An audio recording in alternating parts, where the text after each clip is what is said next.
Hello, everybody. Welcome to People Ops School, where I have the great honor of talking with the very people working to make work healthier, more human, and more creative. Yeah. Joining me today, I have Amina. Amina is a people operations manager at Netlify, where she holds a big piece of helping a quickly scaling team grow. As I've gotten to know you better, Amina, I've been really impressed by your ability to hold both process and people equally in this role. And I think that's a really important and hard part of this role. It's clear that you care deeply about doing both well. Yeah. So I'm excited to chat with you today. Thanks for joining me. Thank you so much for having me, Mary. Cool. Let's just dive right in. I think people operations can mean a lot of different things to a lot of different people. Yeah. So I would love to hear what people operations means to you, Amina. I would love to tell you that. So when I think of people operations, I think of it in like two parts, right? Cool. One is like understanding data trends and how it kind of ties into like organizational health. So the two processes are people experience, so setting people up to do their best work. And then the second would be business insight, so providing information on how the org is doing and feeling so that we can understand engagement and retention a little bit better. I think the purpose of people ops is to enable people to thrive in their roles and ensure that the experience is across the board, the same across the board. And so I think that's even more important at Netlify, being that 2/3 of the company is distributed. I think that's what people ops means to me. Yeah, cool. You mentioned 2/3 of the team being distributed. Yeah. Of course, like a lot of people are working remotely right now that didn't expect to be, but was the team distributed pre-COVID? Yes. I think Netlify, we were kind of on the primary people who were like remote first. And even though we had an HQ and we still have an HQ set up in San Francisco to kind of, ingrain us in the same experience, we were allowed to work from home twice a week. So we were really set up from the beginning to optimize to be fully remote. Yeah. Relatively easy. But yeah, now it's like, as we've been hiring and scaling at a really rapid and quick rate, we have now more distributed team members than anywhere else. Yeah. I am going to ask you a question that I didn't tell you I was going to ask you, but I think it's interesting. You said that the team, because they were distributed, was already set up well to then be fully remote. Yeah. In terms of people ops, what does that look like to be a people ops team helping support a culture? What does it mean to be set up well for remote work to you? I mean, we set up expectations on how to work remotely.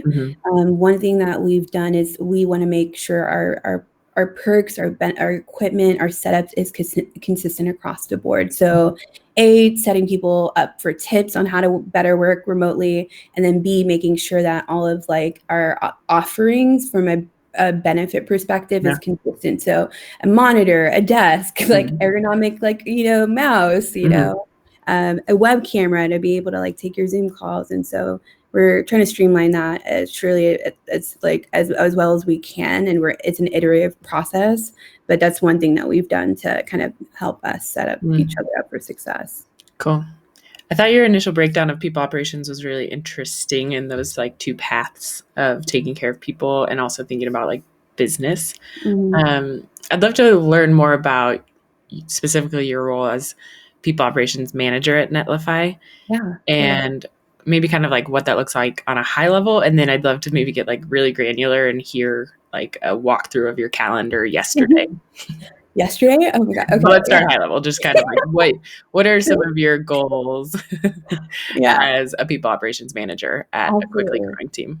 I think high level, I contribute to everything post recruiting. So onboard, so it's people partnering and people programs are the two buckets that I would put myself under.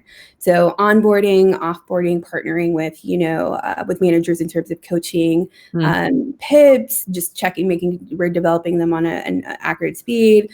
And then the latter would be like people initiatives or programs. So performance reviews, compensation cycles. I just closed out a mental health offerings for our team. We in Q3 we did a quick pulse survey to just kind of get sentiments on the team. Unanimously, it was like, obviously we're in unprecedented times and people Right. are overwhelmed and Yep. stressed. So I already assumed going into that, but like Yeah. digging into the data, like I was like, what kind of actions can we take? And so let's beef up our mental health offerings. So we partnered with Sequoia, and then effective like 12/1, which was like 2 weeks ago. We were able to kind of give people the ability to enroll into Ginger.io, which is like a chat-based therapy, access to Headspace, Active, which is like physical therapy, and Physera. So I think from what we've got, so I just closed that out to just kind of give you an understanding. For the betterment of the team. So far the feedback has been really well. So I'm super excited about that. And then from like kind of like a day to day, it's like, you never know, because I work in HR, so things come up and go. But yeah, like yesterday, closing out just overall comps of like compensation follow-ups. I did working on and onboarding new team members who are starting on Monday, and then working with kind of ramping up we just signed on a VP of people, so helping her ramp up to her third week on just getting some one-on-one time to like kind of download her and give her like the historical things of like what people ops were. So we're planning for 2021. Cool. I think a lot of the things that you just walked me through are potential answers to my next question. But I would love to hear what you think it looks like for an organization to truly invest in people operations. Yeah, I think that's a really good question. I think it really it comes top down for me, like making sure that you have a people hire early enough. I think it shows a true testament of a company being invested into their people. I think partnering with the CEO and kind of having a heartline, beat to like what's really going on the team to get a kind of a sense of pulse is really important. Right now, we have a bit of an anomaly org structure where both our CEO and co-founder share direct reports. So we kind of report highlighted to them, which it makes it great because they really, really care and geek out on everything people and like and data and trends. So I just think it comes really from a high level, the co-founders and like C-level execs being aligned with like a people leader and people, programs, people problems, and really just being invested from a top level for it to kind of like cascade down. Yeah, I think that makes a lot of sense. I'm hearing executive buy-in. Yes. Partnership. Yeah. Partnership. And then something that you've mentioned in a few of your answers, but maybe not explicitly, that I think could be interesting to talk a little bit more about is kind of like analytics and like trends and feedback. And I feel like you've mentioned surveys a few times. So I'd be curious what that looks like, or what your process is generally for kind of like learning where there are opportunities to grow. Absolutely. Yeah. I think there's two. I think what we've done is we have some type of pulse survey company-wide, maybe on a semi-annual cadence. And obviously share the summary findings with, our coordination team, which we refer to as our leadership team, and then go a bit deeper and share that out to the broader team. I think it's okay to present on data, but there's also, you need to talk about the action behind it. You can't do more than one thing. I think bucketing into one or two actual tangible things. So that's one way. And I think the second way that I think it's been really helpful is that I do like on a quarterly basis. But I think I like did January 1st through like August of this year, a synthesis of our exit theme interviews and shared that with our leadership team. Because I think that there's opportunities to be learned of how we're performing as an org, what areas and gaps there are. And we've actually kind of inputted that into our process where let's look at exit, theme data like on a quarterly basis to see if there's any learnings from there. Yeah, I think that's really interesting. I think something I have found helpful through working in people ops is, depending on like the size of your team and the amount that leadership is bought in, is making some comparisons from people ops to maybe like product or like a technical field that founders or leadership, especially for probably earlier stage than what Netlify is. We actually kind of look at our people side as kind of like a product. Cool. Build, ship, and iterate. Yeah. So we follow like that same agile like methodology, which is pretty interesting and unique because not a lot of people teams operate in that manner. Yeah, that came to mind for me with some of the language you were using around like looking at why team members churn and figuring out that data and then reporting on it, that maybe like a customer success team or a product team might do. Maybe you can say just a few more words about and I don't want to make you like spill anything secret about Netlify, but like a project that you said build, ship, and iterate. Maybe you could just like share an example of what that looks like. Yeah, I think one thing is like once I did the exit theme interviews, it automatically kind of opened the door to like, let's pulse the entire team to see if this is a common feeling that's felt across the board, right? So I think that's one area that I knew that I could take. And obviously it's not a lot of sample size. Like we're doing really great. So I'm not saying that it's a statistically even a significant amount of a data set, to be honest. But it did open the door open to like, you know, hey, curiosity, is this like consistent across the board? And then from there, I was like, so like we were able to kind of dig a little bit deeper and found out like the top trends where people were obviously overwhelmed and stressed. So kind of beefing up our mental health services. But we also kind of like found that people were craving more social connections, you know?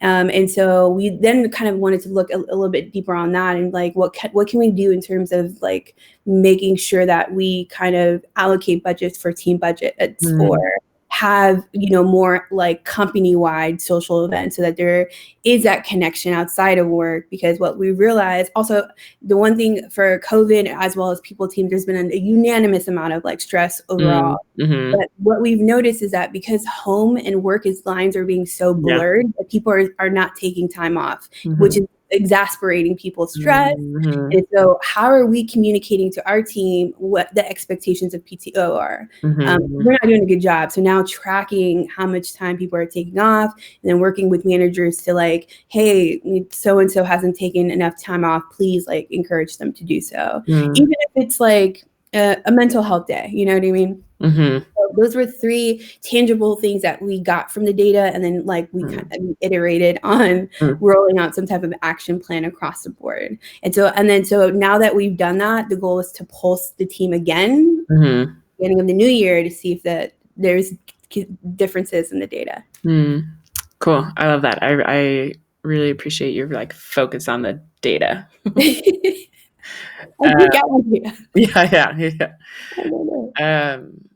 Cool. I have one last question. I would love to hear something you wish you had known sooner about people ops, whether that's been something you've learned the last few years or maybe something you've just gotten a lot clearer on in the last few months. Yeah, I think let's do a few months because it's like more top of mind. I think we work in a very servitude type of role, and it's really empowering, but also really challenging. And sometimes like I'm working on getting better at this, but like need more time and space to be able to be like, I need to like recharge so I can give my best self to the organization and the team. And so what I felt like because of COVID and it being I needed to be on and I put too much like pressure on myself. And I think a lot of teams might feel a similar way, but like our people teams need to take care of themselves. And I think it's important for us to like be vulnerable and hold conversations together, specifically amongst my people team, that like, yeah, we need to check in and refresh and recharge to give our best selves to others. And hence why I'm taking 2 weeks off in December, and, Yep. but, that's something I wish I would have learned, I guess, Yeah. earlier. Yeah, I think that's a really good one, and I appreciate you sharing it with me. I think the question I've asked this question to a few people, ops people now, and Yeah. the response has been pretty similar each time. Something, Really? and I think something you mentioned, like yes, COVID, people working from home, like people in people ops have been holding a lot, but I also Mhm. um, I think the like slightly different way this has been answered is around the idea that people ops projects and DEI work. It takes time to see the impact of your work. And so you don't necessarily have some of those like quick adrenaline filling, like exciting wins Yeah. quite as often as other roles, like maybe like sales or. Yeah, absolutely. Yeah. So I guess I'd be curious where you find if you find some like quick wins that are motivating Yeah. while you're also working on like kind of a long-term project. Yeah, I think that's a really good question. We have a just, like, an organization that just, like, and I'm so grateful for this, but, Mhm, like, gives kudos to any type of interaction that you have on the team, and so, a quick win for us is just, like, constantly just communicating, like, what's going on, mhm, making people know that what's, like, on our roadmaps, what's in the loop. We also have a bi-monthly people team update so that people could understand what was accomplished last month, what's currently on the roadmap, and what's upcoming. And our team gives us feedback, and we get kudos. And a mhm. small one was the mental health bundle that just rolled out, for example. Cool. People have been like shouting out the people team for doing that, and also for our recruiting team. Like we've exceeded our hiring goals, and so people know the amount of time and effort and work it goes into that, and so we get recognized. Although it takes time, it comes in small doses, and I'll take it because Mhm, sometimes not everybody has visibility into like everything that I do, which I'm okay with, but mhm, like last week, for example, I was working with like a partnership with like one of our managers who's going through an employee EI related thing. And he was just like super grateful for me to like walk him through that process, and then ended up giving me kudos from a company wide perspective. But like, y'all don't even know like half of what he mhm, does, but like, it's just like, that's so nice. mhm, mhm, Yeah. mhm. But I don't know if that answered your question, but we definitely get some type of recognition from the team, big or small. Yeah, cool. I'm happy to hear that. Yeah. Cool. Thanks so much for chatting with me today. It was great to catch up. It was great catching up with me. Thank you so much, Mary. I hope you have a wonderful day. Yeah, have